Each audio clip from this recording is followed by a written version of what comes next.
Hey guys, I hope all is well. It's almost springtime here and I adore doing baby sets. So I was super excited when I got a request for a baby in bloom baby shower. This is the invitation that my sweet customer sent me. We have little baby April on her way soon. And I've blurred out their information here, but we are going to use this as inspiration for a cookie design. It won't be exactly like the invitation, but we're gonna get pretty close. Now you probably know that you can watercolor cookies using gel food coloring diluted with either water or vodka or Everclear. But did you know that you can paint on cookies with royal icing itself? I'm gonna show you guys how to do that in the video today. So what you'll need for this technique is a fully dried iced cookie that you want to paint a design on top of. And this is just a little bit of each color of royal icing of the color palette that I used for this baby in bloom set for other cookie designs within the set. I just squirted a little bit of each color into the paint wells there. You'll want a few paint brushes. I like to use thinner ones just for finer details. And then you'll want some water. You're not going to put a whole lot of water on top of your cookies, even less than you would if you were watercoloring with food gels. The water is mainly used just to kind of rinse off your brushes in between colors.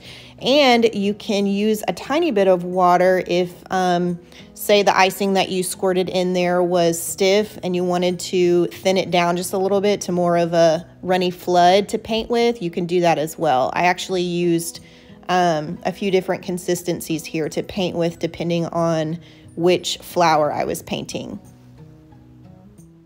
Those little white markers that you see on the cookie before I started painting, that's just some stiff icing I used to kind of mark the main flowers on this design, the 3 daisies. I kind of wanted those to be the focal point and build out the design from there. So that's what those little marks are. They actually got a little too dry, so you'll see me here in a little bit scrape them off with the scribe, which is not going to be any big deal at all because I'm just going to go over those marks where they were before with some extra royal icing to kind of paint out those daisies. So I'm going to speed it up a little bit here, but you'll still be able to easily see the full painting of this cookie. But what I'm doing here is just building out those daisies. And again, I let a layer dry and then go back on top of it again, just because I want those daisies to have a little bit of texture to them and pop on the invitation a little more than the others. That's one plus that you can have with painting with royal icing. It gives areas of your design a little bit of extra texture if you want it. If you don't want too much texture, then you're going to want to paint with a thinner flood consistency royal icing. So the thicker your icing is when you paint with it, the more texture you'll have in that area. And the thinner your royal icing is when you paint with it, the less texture you'll have. It'll be more of kind of like a watercolor design. But I thought it would be fun to make these daisies raised a little bit just to make them pop a little bit more. As you watch me progress through painting the different floral designs and colors on this cookie, I thought I would mention a few advantages of using this technique.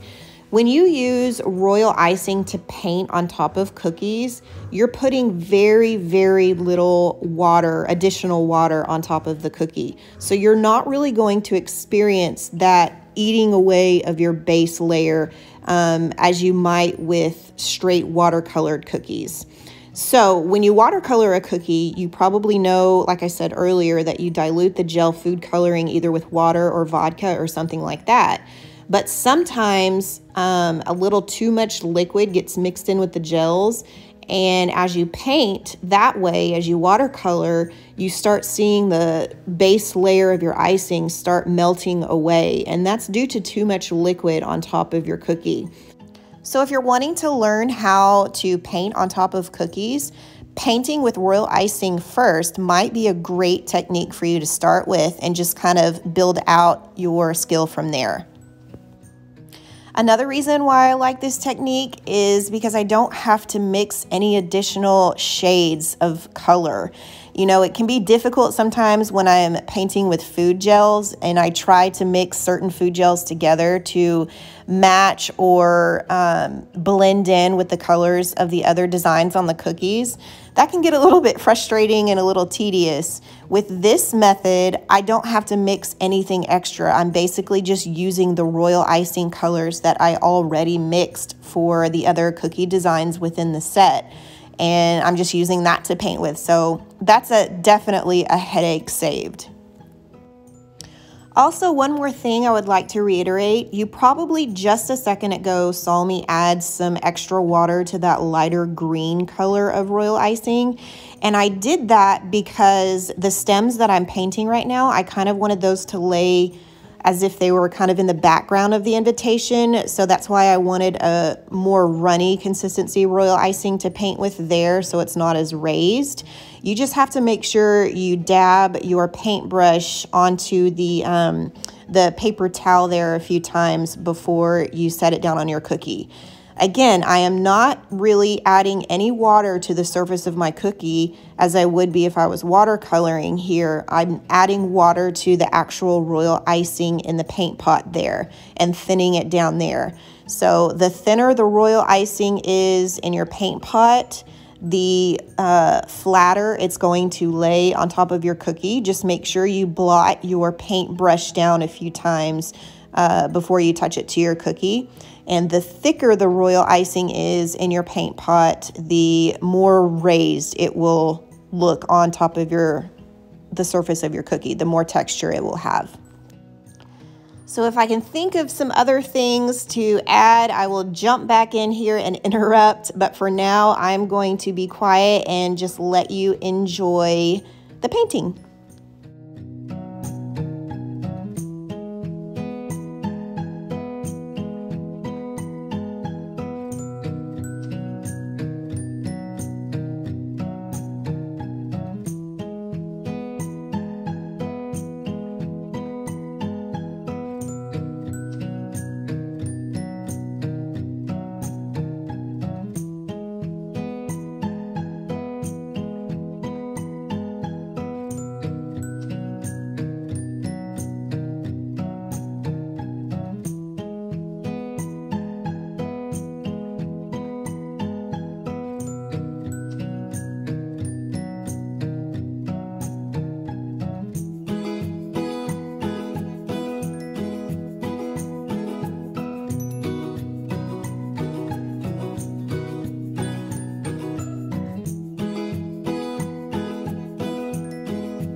Let me jump back in here for a quick second. I did not have any yellowish gold shades of royal icing mixed, so I am going to take a little bit of AmeriColor Gold here, straight food gel color, and I'm going to wet my brush, blot all the water off, dab my brush into that food color, blot it off a little bit there, and then just kind of jot it down, just kind of pat, pat, pat in the center there to make like a little speckled center look for those daisies. That is the only straight gel food coloring anywhere on top of this cookie.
Remember when I said I wanted those daisies to really stand out and pop?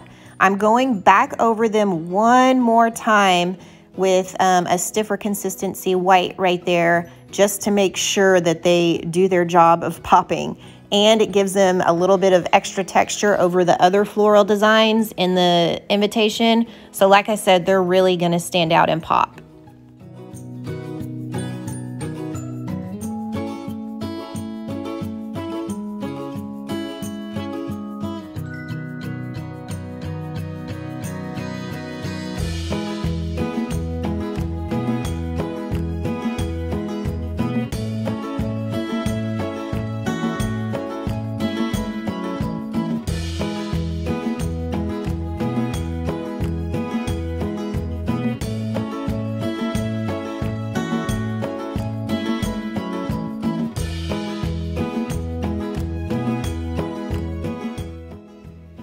And I'm gonna add some final touches off camera. And there we have our beautiful Baby in Bloom set for baby April. Thank you so much for watching. I hope this has helped. Have a good one.